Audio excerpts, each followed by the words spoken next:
தலைவர் மாண்புமிகு தளபதி மு.க. ஸ்டாலின் அவர்களினுடைய வேட்பாளராக உதயசூரியன் சின்னத்தில் போட்டியிடுகிற பண்பாளரும் அனைவரையும் ஜாதி மதம் கட்சி வேறுபாடின்றி நேசிக்கிறவருமான ஆருயிர் சகோதரர் இன்றைய சட்டமன்ற உறுப்பினர் ராஜா அவர்களுக்கு உங்கள் மேலான வாக்குகளை உதயசூரியன் சின்னத்திலே சேகரிக்க வந்திருக்கக்கூடிய இந்த மாலை பொழுதில் இரவும் பகலும் சந்திக்க இருக்கின்ற சாயங்கால வேளையில் அள்ளி இதழ்விக்கும் அந்தி பொழுதில் உங்களிடத்திலே உரையாற்றக்கூடிய வாய்ப்பை வழங்கி இருக்கக்கூடிய திராவிட முன்னேற்ற கழகத்திற்கும் திராவிட முன்னேற்ற கழகத்தின் தலைமையிலான கூட்டணியின்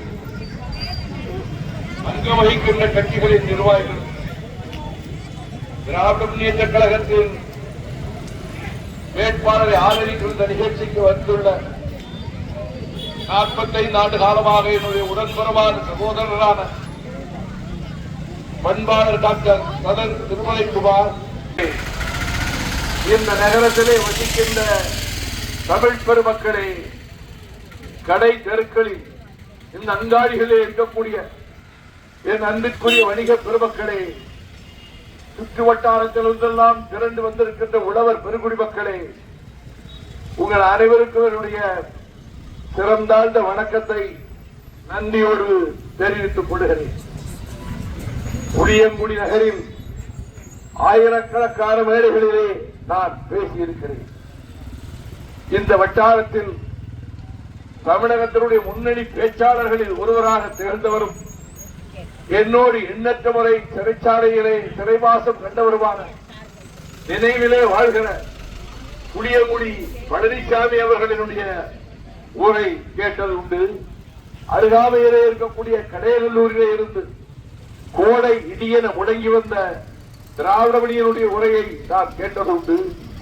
இந்த நகரத்தின் வழியாக 32 ஆண்டுகளுக்கு முன்னர் 1994 ஆண்டு தமிழக எழுச்சி பயணத்தை மேற்கொண்டு தாமிரபரணி கன்னியாகுமரி முனையிலே இருந்து முக்கடல் சந்திக்கின்ற குமரி முனையில் இருந்து புறப்பட்டு ஆயிரக்கணக்கானவர்களோடு நான் நடந்து வந்த போது இன்று பார்க்கிற இதே போன்ற மக்கள் வெள்ளத்தை அன்றும் எண்ணற்ற ஆயிரக்கணக்கான தாய்மார்களும் பெரியவர்களும் எனக்கு வாழ்த்து சொல்லி மலர்கள் தூவி அனுப்பி வைத்த அந்த நிகழ்ச்சியும் எனக்கு நினைவுக்கு வருகிறது. நடைபெற்றுக் கொண்டிருக்கின்ற ஆட்சி இந்தியாவிலேயே ஈடு இணையற்ற சாதனைகளை தெரிவித்த ஆட்சி என்பதும் கனவு இல்லம், அன்பு கரங்கள் திட்டம், அன்பு சோலை திட்டம், தோழி விடுதிகள், மாற்றுத்திறனாளிகளுக்கு நேரடி நியமனம், அயோத்திதாச பண்டிதர் குடியிருப்பு மேம்பாட்டு திட்டம், தொல்குடி திட்டம், அன்பழகனார் கல்வி உட்கட்டமைப்பு மேம்பாட்டு திட்டம், பெருந்தலைவர் காமராஜர் கல்லூரி மேம்பாட்டு திட்டம், அண்ணல் அம்பேத்கர் தொழில் முன்னோடிகள் திட்டம், முதலமைச்சர் அவர்களின் தாய்மானவர் திட்டம், கிராமச்சாலை மேம்பாட்டு திட்டம், கல்லூரி மாணவர்களுக்கு மடிக்கணினி வழங்கும் திட்டம், 2 லட்சம் உழவர்களுக்கு இலவச முன்னுழைப்பு, நீதியை பாதுகாத்த உபராட்சியை போல இருக்க வேண்டும் என்று சொன்னவர்தான் உத்தமர் காந்தியடிகள் ஆவார்கள். நபிகள் நாயகம் ஸல்லல்லாஹு அலைஹி வஸல்லம் அவர்களினுடைய வாழ்க்கையில் நான் பல சரிதங்களை படித்திருக்கிறேன். அவர் கிறிஸ்தவ மக்கள் அவரோடு இருந்தவர்களுக்கு ஜெபம் செய்வதற்கு ஏற்பாடு செய்து கொடுத்தார்.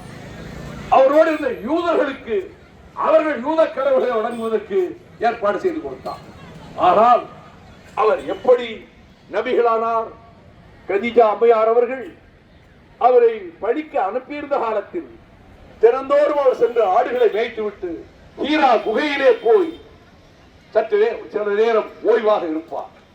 அப்படி ஒரு நாள் ஓய்வாக இருந்தபோது ஜிப்ரீல் வானவர் தூதுவன் அங்கே வந்து, நபியே ஓதுவீராக என்று சொன்னார். எனக்கு ஓத தெரியாதே என்றார் முகமது. மீண்டும் 2வது முறை நபியே ஓதுவீராக என்று சொன்னார். எனக்கு அது தெரியாதே என்றார் அண்ணல் நபிகள் நாயகம். 3வது முறை கட்டி அடைத்துக் கொண்டு சில வார்த்தைகளை செவியோடு சொல்லி, இனிமேல் நீர் ஓதலாம்